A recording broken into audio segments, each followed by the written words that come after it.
an anomaly has spread through the town of Frost Hollow. Soon after, I heard the radio screech out a list of rules. Life in Frost Hollow had always been fairly normal, up until a few days ago. My husband and I had small issues and arguments, like any couple, but there was no sign of the severe transformation that would escalate into such gruesome, nightmare scenes. I always woke up early. The day that it all started, I rose around dawn to see the muted gleam of an infant sunrise shining through the window. I looked over to Jack's side of the bed, seeing it empty. It appeared unslept, which I found strange, as he worked the night shift and would nearly always be home and in bed by 3 or 4 a.m. But ever since he had found our newborn daughter dead in her crib, he had been acting strange, disappearing at random hours and occasionally bringing a friend home. The people he brought were always young, glassy-eyed guys I had never seen before, who often followed him around in an eerie silence like ducklings following a mother duck. I made a fresh pot of coffee, going out onto the porch as the world came to life. The sun rose overhead like a burning angel, a fiery eye in a vast expanse of cloudless blue. I knew it would be another scorcher of a day, humid and sticky. I watched early morning joggers pass by. I wondered where Jack was. I pulled out my cell phone, checking to see if he had sent me any messages, but there was nothing there. As I sat on the front porch, I thought about my fading youth. I had once had hair the color of summer sunlight, but now it was going gray. The small wrinkles around my mouth and eyes seemed to be lengthening and deepening every day. Everything in the world seemed to grow dusty and brittle, like one enormous sarcophagus. I felt certain I would never have another child and never see bright blue eyes staring up at me from the crib again. Far off down the street, there was a strange, translucent rippling in the air, like burning heat rising off desert sands. It expanded into a perfectly flat wall. It cut across trees, homes, and cars. I squinted, realizing that it was coming nearer with every heartbeat. I thought it was some kind of bizarre meteorological phenomenon, some sort of heat mirage or humidity bubble. As it slowly crept closer, I got bored and pulled out my phone to read the news. After a few minutes of sitting and people watching, I went inside to make some breakfast. I ambled over to the freezer, looking inside for something edible, maybe some chicken tenders I could deep fry next to some eggs and toast. Instead, I found a decapitated human head. Its open, staring eyes glassy and frostbitten. I felt a scream welling up in my throat as I dropped my coffee mug to the floor. It shattered, spraying drops of burning, hot liquid all over my legs. The freezing mist slunk towards me like ghostly hands, obscuring the face's features for a long moment. I wondered if this was just an extremely realistic mannequin head. I looked at the blue lips, pressed together as if in an expression of disapproval, saw the ragged patches of black flesh at the bottom of the neck, and knew it was real. Frozen crystals of dark blood clung to the bottom of the head in a black pool, gluing it to the freezer floor and keeping it in an upright position. Between the lips, I saw a folded piece of paper. On the front, in flowing, black cursive, read 2 words to Laura. I hesitated for a couple of heartbeats, then snatched the note from the dismembered head. The lips refused to let it go at first until I gently wriggled it from side to side. It came loose with a wet, sucking sound. The moment I freed the note, a siren rang out down the street, the volume deafening. It rose and fell in shrill wails for a few seconds. I saw the fridge tremble in front of me under the onslaught of such noise. A black mist slowly started to ooze from every surface. By the time it evaporated a few seconds later, the fridge looked like it had aged 50 years. Enormous rust spots covered its exterior, and the smell of rotting food was instantly overwhelming, like the rancid odor of roadkill putrefying under a burning sun. The rest of the kitchen seemed to have changed as well. Everything had grown old and filthy. The counters were covered in cobwebs and grime. Deep cracks ran through the walls, and the windows were all broken. Turning back to the freezer, I studied the mutilated head's features more thoroughly. It was a woman with raven black hair and blue eyes, probably in her early 20s. Who was this person? How had they died? And how had their heads gotten in my freezer? What was that horrible siren? I unfolded the note, seeing Jack's flowing handwriting there. My heart felt like it dropped out of my chest as I quickly scanned the words. Dear Laura, Omar.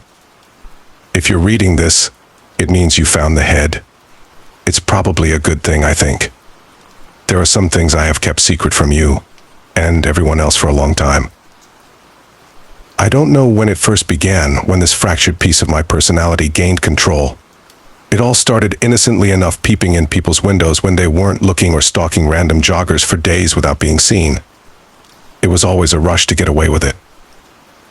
Soon I would break into people's houses and rearrange all their furniture. I'd hide a portable camera in the corner or on top of a bookshelf and watch their reactions. Oh, how I laughed. As you can imagine, it was quite fun. Life doesn't have enough laughter, after all. It seems more like wandering across an endless desert sometimes. But eventually I would stumble across an oasis, a resting place in this never-ending life of shit. Or at least that other piece of my personality did. You might not believe me, but the first time I was killed, it was an accident. Perhaps it was fate sending the first pebbles skittering down over the ledge that would inevitably lead to an avalanche. I had been doing my usual routine, breaking into houses, moving things around, and sometimes writing satanic messages on the wall in pig's blood. It was all to keep people on their toes, just for chuckles and smiles. But still, I always kept my pistol on me. I had walked up and down the streets, seeing the mail piling up outside one old colonial home surrounded by a grove of thick trees. I had found the house empty when I scoped it out originally. It seemed perfect. That night, I made my way inside. I remember hearing the front door unlock abruptly in the middle of the night. I tried to run towards the window in the bathroom around back, the way I had come in originally. But the man must have heard my footsteps. He came around the corner with a shotgun. His face beat red. He was screaming and hollering. I was crawling through the window when he started raising the gun. The ringing sound as he pumped around in the chamber was like a scream from God, telling me to awaken. At that moment, I knew it was kill or be killed. Before he could pull the trigger, I aimed for his head and fired twice. I remember the rush of pleasure as his face disintegrated into a puddle of blood and bone chips. After that, things start to get hazy. At first I thought it was a psychotic breakdown because something started wearing my face and following me when I went crawling through the neighborhood. Perhaps it is a part of me in some way, my true self. After all, murder is godly. The pure power of the divine, and killing in the name of God is always a mercy. So says the Savior. Well, anyway, I'm rambling. It's time to finish this letter before I start to sound crazy. We can't have that, can we? What will the neighbors think? The main thing to remember is don't look behind you. I'll see you very soon. I read the last line a few times before it sunk into my mind. Don't look behind you. It didn't make any sense. Then I heard the choked giggling from the pantry closet. It started low, like the first rumblings of an earthquake. The door was left open for a fraction of an inch. One bloodshot eye stared at me through the crack. It flicked quickly to the left and right, the pupil dilated and insane. Jack, I whispered, feeling sick and weak. What's wrong? I slowly backpedaled towards the front door. The laughter turned into a gurgle, something that might have come from the lips of a drowning man. He flung the door open, his face pale and bloodless. Trickles of dried blood covered his arms and hands. Under his fingernails I saw clotted black gore. Translucent black shadows swirled around his face and chest, spiraling up into a vortex like a dark whirlwind.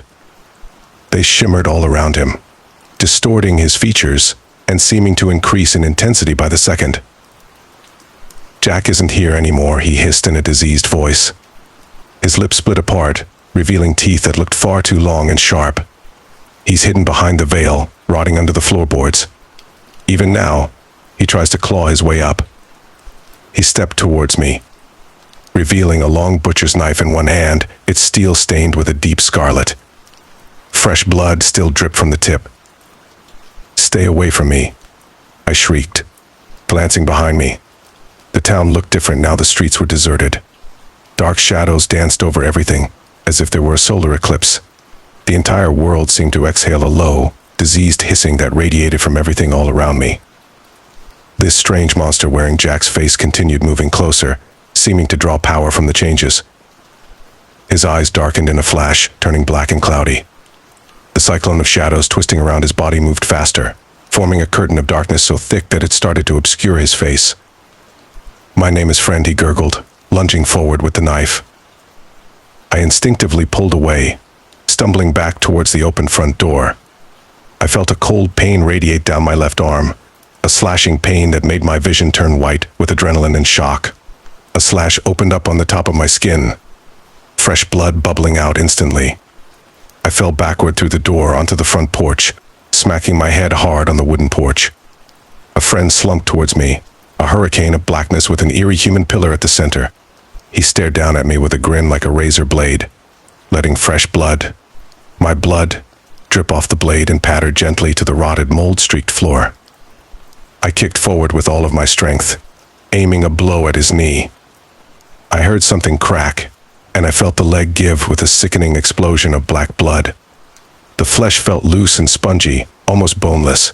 Friend wailed like a banshee, his voice rising into an ear-splitting wail. He fell forward towards me, aiming the knife at my heart, a look of fury darkening his face.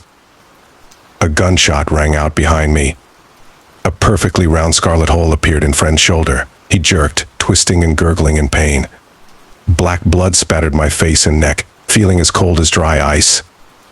I rolled away as his body came down, the knife landing only inches from my chest. It quivered there, its tip stuck deeply in the wooden floor. My friend's features changed rapidly in front of my eyes, dripping and melting. The mask of humanity he wore started to fall away, revealing a spinning black hole in the head with a single red eye in the center. Wounded and leaking blood the color of waste oil, he skittered away on 4 lengthening skeletal limbs, crawling like a spider. His clothes stretched and tightened around his changing, bulging flesh, breathing hard. I turned to look at my savior. I recognized the withered old face of my neighbor, a man we all called Bones. He had no family that I had ever seen, and he lived a solitary life, almost that of a hermit. I had talked to him a few times and been invited into his home. His walls were covered with the taxidermied heads of animals, black bears, bucks, and moose that he had killed. Crossbows, guns, and hunting bows of all kinds lay scattered over nearly every room. He was an outdoorsman at heart. "Bones," I whispered in a choked voice. Thank God, he shuffled forward, a small, very thin old man with a sunken bird chest. His giant, rectangular glasses magnified his eyes to the size of dinner plates, and a white wizard beard hung down to the center of his chest. Jack and I had often joked that he looked like a character from Duck Dynasty. He holstered his pistol around his waist before reaching down with a trembling hand and helping me up. "Something happened," Bones said grimly. "When that siren went off, I was looking outside, just smoking and sipping some black tea, and I saw it happen. Everything started sputtering and shimmering, and this thick black mist rose over the streets and houses. When it finally blew away, I saw." He waved a hand outside for emphasis, motioning at the apocalyptic scene. The streets heaved in great cracks and fissures as if an earthquake had rolled through the earth. The houses looked like they had survived a nuclear apocalypse. The windows were all shattered. Tiny shards of glass littered the ground like splinters of diamond. The roofs were peeled away and rotting, with enormous holes eaten into the centers of most of them. Something like spider silk covered the dilapidated walls of most of the houses on the street, formed in symmetrical webs that rose 2 or 3 stories high. Behind me, the radio suddenly turned on, the lights flickering overhead. The power all along the street flashed on and off, the street lights outside strobing at the same erratic frequency. Something like a metallic shriek rang out through the radio speaker. Bones and I jumped, turning to look backward at the old radio lying on the kitchen counter. "This isn't the real world," a man screamed over the radio. I immediately recognized the terrified voice of Jack. My heart dropped into my stomach. "Don't believe anything you see or hear here. The anomaly is spreading. Laura, I know you can hear me. I'm sorry for everything. Listen, to get out of this, there are a few things you need to remember. First, you should know there are gateways in this place, portals that lead back to our world. You can recognize them by the blinding white light radiating from them. It might be a bedroom door, a window, or even a kitchen cabinet, or a box. They form randomly throughout the anomaly and are highly unstable, often lasting for only seconds. If you find one, take it immediately. These are your only ways home. Second, the entities here can take the form of any person or animal, but you'll know them by the shadows that surround them. To kill them, you want to go for the crimson eye in the center of their faces. Third, there are places with food, water, and other supplies. They will look like dilapidated gas stations with the name Hell's Market on them. These are safe spaces where the things on the streets don't roam. Don't stay in there too long, though, or you might see hell. She doesn't like visitors. Jack? Where the hell are you? I screamed at the radio, running over and shaking it like a crying baby, hearing random pieces inside the old gadget give off a metallic rattle. But the speaker only gave a hiss of static as the radio died in my hands. A million thoughts seemed to run through my head at once. Was Jack still alive?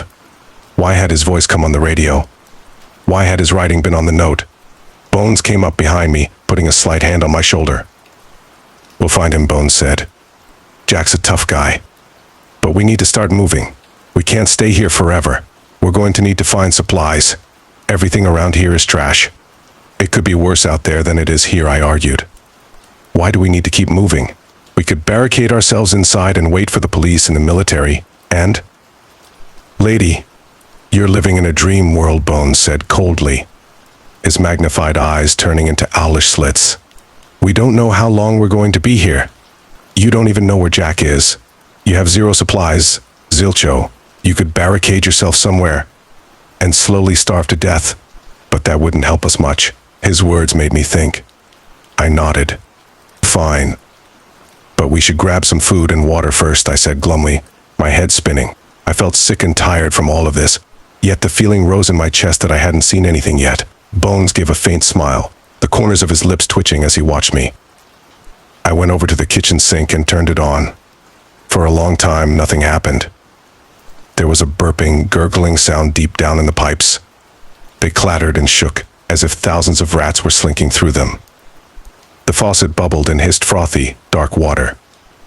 Finally, it spat a gout of thick, scarlet blood all over the rusted sink, squirming with dozens of writhing maggots. I gasped, backpedaling. The smell of iron and rot from the rancid mess sputtering out of the faucet in waves was sickening. Repressing an urge to gag, I reached forward and slammed the handle down. Yup. That's what I expected, Bones said grimly. He looked around with a blank expression on his face as if he were only on a stroll in the park. At that same moment, the lights overhead flickered one last time and died. The cracked and broken street lamps outside went dark simultaneously, at least those few that still worked. I went over to the fridge and opened the door. The nauseating smell of rot exploded across the room, hitting me in the face like a slap. I gagged, seeing clouds of black and yellow mold growing over dried, twisted heaps of decaying food. The milk had become a soupy mess in the container, with black tendrils growing along the sides of the exploded jug. I slammed the fridge door shut. I ran over to the front door and stuck my head out, inhaling sweet, clean air. Bones followed slowly behind me, seemingly unaffected. It doesn't look like we're getting any food or water from here, he said contemplatively. My place ain't any better. When that siren hit and the black mist came, it changed everything at things as if time had been turned on fast forward. By the time the fog had gone, my house was a wreck. The food in the fridge was all rot-gut sludge, and the cans in the pantry were ready to explode. My guns were all rusted heaps of junk. The crossbows were twisted, and the strings snapped. Some of them had tiny black spiders building webs on them. So, how'd you get the pistol? I asked, curious. He looked at me as if I were an idiot. I had it on me when it happened, he said slowly, as if speaking to a mentally deficient child. I nodded, looking around for a weapon I could use. In the living room, I found a metal baseball bat that Jack had bought years ago. Like everything else, it had been eaten away by the ravages of time. Streaks of dark rust covered the length of it. I swung it a few times, feeling that it still felt structurally intact. Let's go, I said, following Bones outside. We headed deeper into civilization, towards the downtown area with restaurants, gas stations, and grocery stores. The sky above had no stars, sun, or moon. It swirled in a dark blue hurricane, meeting in a black eye at the center. The cyclonic clouds peeled away like old scabs. Some pale light came, casting everything in a cyanotic light. I saw pale, dirty faces disappearing into the alleyways and ruined homes, many of them, apparently, of children. I saw them too, Bones muttered, holding his pistol tightly by his side. They look like pictures of kids at Auschwitz I've seen. Starving and filthy. Where's their parents? You think I shudder to think about it. What if this place was sucking random people in, just making them disappear from the world? What if it was spreading, like a cancerous tumor hidden under gauze? I had nearly forgotten about Friend, the strange shape-shifting creature who wore Jack's face, but he hadn't forgotten about me. We were passing the burnt-out hulk of a tractor trailer when a shadowy face shot around the corner, staring at us with Jack's face. He had eyes like two burned holes, black and smoldering. His body was a strange combination of spider and human, with thin limbs ending in sharp points. Fine, dark hairs like needles covered his arms and legs. The bullet wound had apparently already healed. Black blood had crusted onto the surfaces of his shirt and pants. He didn't hesitate to attack. He swung an insectile arm at Bones' chest. I screamed, seeing it all happen in slow motion. The limb went straight through Bones' heart. Bright red arterial blood immediately began flooding out as he looked down in shock, still holding the pistol in one hand. He gurgled, dropping the gun and falling forward, dragging the arm down with him. I had the baseball bat in my hands. With all of my strength, I swung it at the creature's head. It made contact with a fleshy thud. The soft, yielding flesh of Friend cratered under the impact. A Friend made a soft hissing sound as the wound bubbled and danced, as if a nest of mice were about to emerge. I leaped for the pistol. A choked sound rasped from Bones' trembling lips. The adrenaline rush made me feel no pain as I hit the hard, cracked road, rolling as I landed. I felt the cold metal of the pistol's grip under my hand. I raised it, feeling the stab wound my friend had given me earlier rip back open. Fresh streams of blood soaked my clothes as I fired, dripping from the long slash along my arm. The top of Friend's head exploded, the body transforming before my eyes into a black, spidery humanoid with a single spinning red eye in the center of its pointed skull. Dark blood, the color of asphalt, leaked down its naked, glossy body.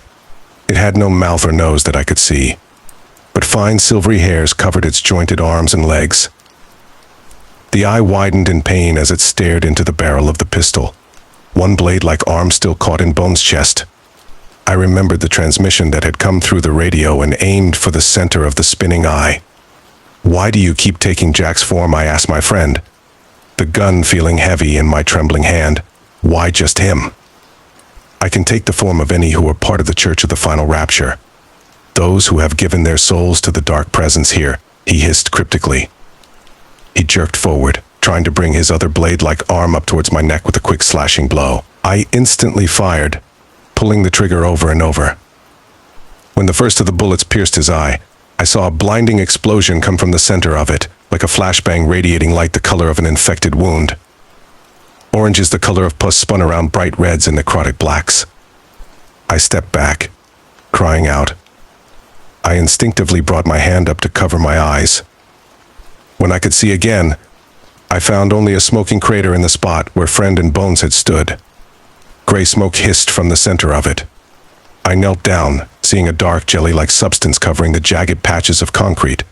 I quickly realized it was flesh, though whether human or alien, I couldn't say. Shell-shocked, I stumbled over to Bones' melted pants, feeling around his waist until I felt the cold metal of an extra magazine.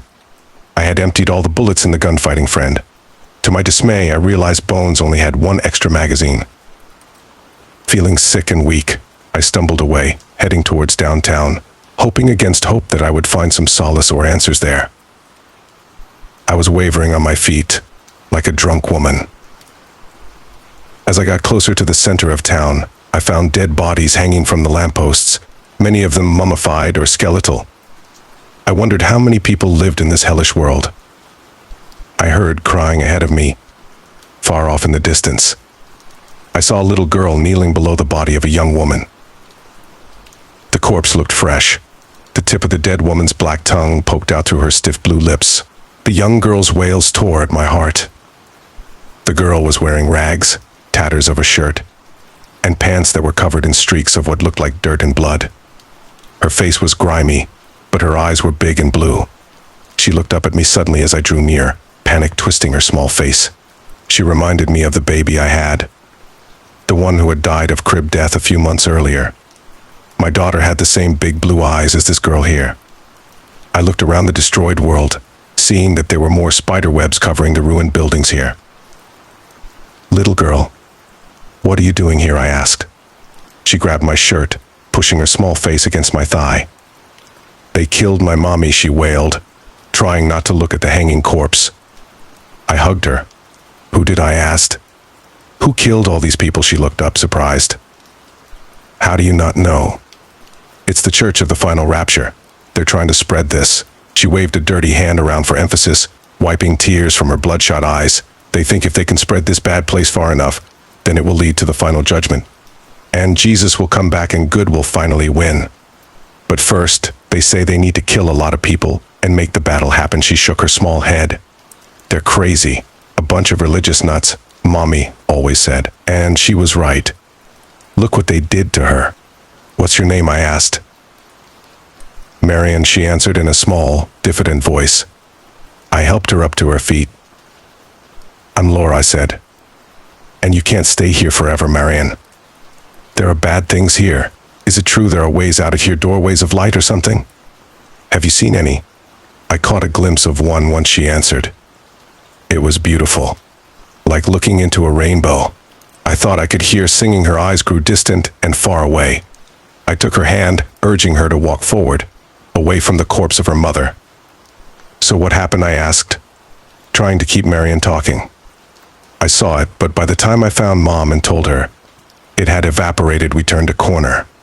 Looming overhead, we came face to face with what had made the webs. My first thought was that it was some cross between a horse and an insect, the height of a small child and over a dozen feet long. It had the body of a struggling old man in its insectile jaws. They jutted out like the pincers of a stag beetle, with wickedly serrated edges. Two bulbous black eyes emerged from the sides of its head, the size of baseballs. They didn't appear to have any lids. They stared at us, unblinking. I saw myself and Marion reflected in those dark orbs, as if they were an obsidian mirror. The pale, chitinous shell of the creature shimmered with rainbows as it moved in a blur toward us. Its snout was rounded with two nostril holes. Stringy, blood-flecked mucus constantly dribbled down its eldritch face, falling down from its nose and mouth. The hundreds of long, skittering legs moved in rhythmic peristaltic waves. The old man continuously kicked and punched at the monstrous face, but the abomination didn't seem to notice or care. Blood dribbled from his toothless mouth, and deep slashes covered his chest, stomach, and legs. His lips and fingernails took on a faint bluish cast. As its black eyes focused on us, frothy bubbles of clear saliva started dripping from its flexing pincers. With a primal, reptilian hiss, it threw its head to the side. The dying man soared through the air, smashing into a concrete wall with a bone-shattering thud. "Stop," I cried instinctively, raising the pistol and firing. Marion screamed, running behind me and hugging my leg as the dark juggernaut ran us down. The first bullet caught it in the neck, but the thick black plates of scales deflected it easily, leaving only a series of fine cracks running down its torso. I kept firing, aiming at its face. The second one hit it in the right eye, which exploded like a water balloon filled with blue blood. Its wailing intensified until I thought my eardrums might explode. Half blinded, its body slithered forward like a snake's, its many legs driving it toward us. I jumped to the side at the last second, but Marion wasn't so lucky. The creature's massive pincers wrapped around her chest, grabbing her and lifting her into the air. Deep slices appeared in her rags of clothes as she cried, pleading for help. I inhaled deeply, aiming for the abomination's face, hoping I wouldn't hit the girl. The last bullet in the magazine pierced its other eye. It exploded. The creature dropped Marion to the ground, wailing a steam whistle shriek. I grabbed Marion's hand, lifting her off the ground. "Run," I hissed through gritted teeth, pulling her forward. Up ahead, I saw lights illuminating a store. It was the only building with electricity that I could see. I found it strange. As we got closer, I saw the sign reading, "Hell's Market." The insectoid creature's agonized screams drew other skittering monstrosities forward. They crawled out of the side streets and alleys, their strange horse faces and insectile jaws working furiously, as if tasting the air for prey. I remembered the rules on the radio when they said the markets were a safe spot. We ran through the door into a building that hadn't decayed like everything else. It felt air-conditioned and cool.